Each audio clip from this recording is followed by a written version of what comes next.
ఒక పావర్టీలో బాగా దెబ్బతిన్న రోజుల్లో నాకు ఏదైనా బాగా మంచి చీర కొనుక్కొని కట్టుకోవాలనుకున్నా దీని మీద తగలబెడితే ఆ పిల్లలకి లేకుండా పోతుంది కదా, వాళ్ళ పుస్తకాలు వాళ్ళ చదువు వాటికి కావాలి.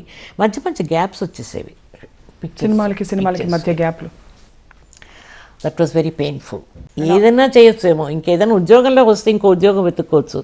సినిమాల్లో వేషాలు రాపితే మనల్ని వద్దనుకున్నప్పుడు మనం ఎలా మనం కాదు వద్దనుకోవడం, వాళ్ళే వద్దనుకుంటారు. ఇప్పుడు క్యారెక్టర్ చూసింగ్లో నేను వద్దనుకోవచ్చు, నాకు ఈ రోల్ నప్పదండి, విల్లింగ్ పూర్తిగా your willing to act, take up, work hard. కానీ అవకాశాలు అప్పుడు కొంత చాలా రేర్గా వచ్చేవి నాకు. అంటే నా మీద ఒక టాక్ ఉండేది, చాలా ఇండివిజువాలిటీ ఎక్కువ అమ్మాయికి, మనం డిక్టేట్ చేయలేము, మన మాట వినే స్వభావం కాదు, వాడికి అర్థం అయ్యేది కాదు.